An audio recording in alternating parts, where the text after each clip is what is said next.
Getting your first 1000 PR can be extremely challenging, and you could even argue that this is one of the hardest parts of becoming a good competitive player, as you just don't know what you need to do to become good in tournaments. So today I'll be going over the most common problems I see players with under 1000 PR have, and I'll in detail go over how to fix each and every one of them so that you can, over the next couple of months, experience the euphoric feeling of reaching 1k PR for the first time. The first problem a ton of players that haven't yet proven themselves in competitive have is that they don't have the mentality that they want to make fights as easy as possible. Guys, if you want to improve at fighting, before every single fight, this needs to be a thought in your head. The words, how can I make this as easy as possible, should be playing in your mind when you start the initial push in a fight. The reason this is so insanely important is because when you practice upon this fundamental, your fighting repetitions become super easily replicable. What this means is that if you did moves that were very easy and you quickly eliminated an opponent doing that, you'll be able to do that again and again against other players in the future without making a single mistake. This way of playing is a huge contrast to the way people with under 1k PR play. It seems like these players have the mentality that they want to make fights as hard as possible. They do useless sets of edits, build 3 times more than they have to, and let fights go on for minutes on end. Very simply put it, if you want to improve tremendously over the next few months, try always thinking, how can I make this fight as easy as possible? And I can guarantee you'll become a much better player. Next up, another thing that is embarrassingly common for sub 1k PR players is that they exclusively grind things they're actually insane at. Like, some sub 1k PR players are insane at fighting and have never ever played a custom in their life, and they're wondering why they aren't placing in tournaments. And then on the other side, you have the players who are actually remarkably smart that never do anything to become better fighters. I have actually seen players with under 1000 PR that are like 9 out of 10 fighters, but their game sense is like a 1 out of 10, so they never do anything in tournaments, even though they could have actually placed so highly to the point where they could make some money from the game if they just did a little bit of work. What I recommend here is having a look at your routine and seeing what you play most currently. If you're someone who grinds Zone Wars 24/7, then you're probably way better at fighting than you are at being smart. And if you're someone who grinds customs 24/7, then I strongly recommend considering starting to play loads of Zone Wars to improve your fighting. Now, another thing that almost everyone can get better at is playing stuff that genuinely challenges you. Instead of playing PGs like you have for the last 5 years, start playing 1v2 clutches. Don't free build on autopilot like everyone else. Hop into creative and practice hard and scuffed edits that you'll often do when playing real games in tough situations. Stop playing ranked with the best weapons in the world and infinite mats. Force yourself to play with realistic loot under realistic circumstances. Playing within your comfort zone isn't gonna get you anywhere. It's outside the comfort zone where progress is made.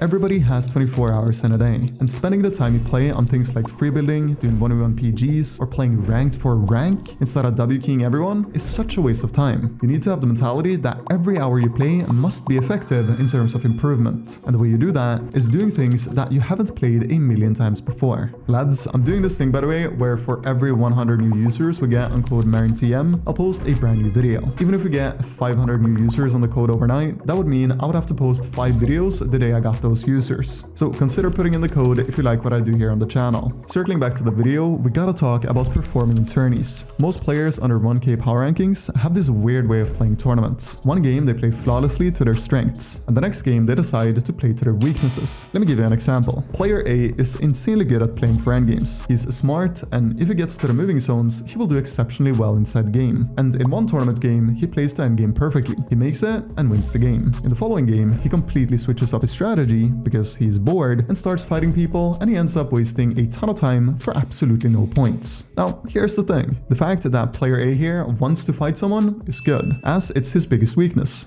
and he needs to improve it. But mixing playstyles mid-tournament so that you first and foremost won't place good on the tourney, and secondly so that you'll almost see no improvement, is a waste of time and energy. So either when playing tournaments, play fully to your strengths or fully to your weaknesses. Decide before the tournament starts whether you want to use that tournament as a tournament to improve in, or if it's a tournament you want to do your best in terms of going for the highest placement you can get. And when you've made up your mind, it's extremely important that you follow through with it for all full 3 hours. Because if you want to reach 1k PR, even one game going away from your plan can take away hundreds of potential PR points that you can get from a solid placement. On a bit of the same topic, for some reason, a lot of lower tier players think that it matters how you place highly in a tournament, like how many elims you had, how many placement points, and so forth. But if you want to get to 1k PR, all you need to think about is how could I get the best placement possible, whatever it takes. Even back in the Fortnite World Cup in 2019, this was almost a collective mindset in the Fortnite community. People were saying that people who qualified with the bowlers were bad players because they played the meta and sat in bowlers for 3 hours. Well, some of these players went on to win hundreds of thousands of dollars, and some, as we all know, took home almost $2 million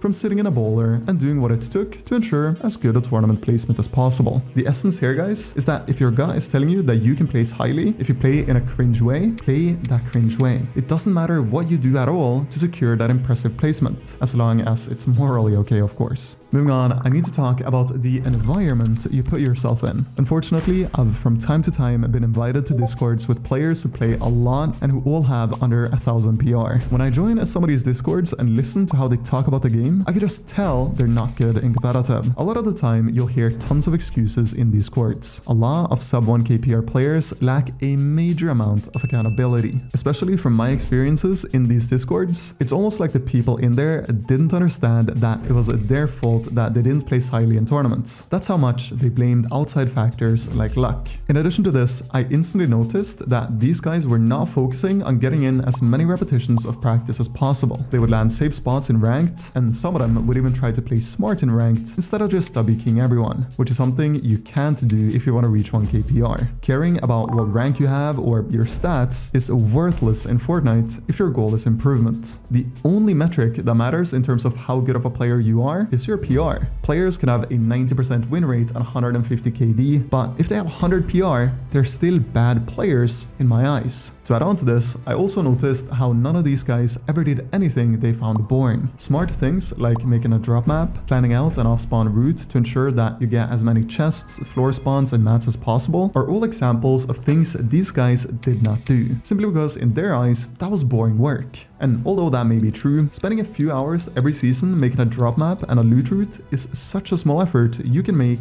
to instantly after become a much more consistent player. Lastly, I want to talk about arguably the most important way of thinking if you want to reach 1k PR, and that is the mentality that you always expect to carry. A ton of players with bad achievements are ultra quick to blame their teammates for why they do terribly in tourneys. If they get a top 9k placement, it was because their trio partners played awfully. This is just a full-on waste of energy, and it will honestly probably make you a worse player if you maintain this way of thinking over time. You see, if you're someone who always puts the blame on your teammates in tournaments, chances are you won't even look at your own shortcomings in that event. In addition, when you have under 1k PR, of course you're going to be the best player in the team. And if you aren't the best player on the team, it should almost feel a bit embarrassing because you're better than your PR.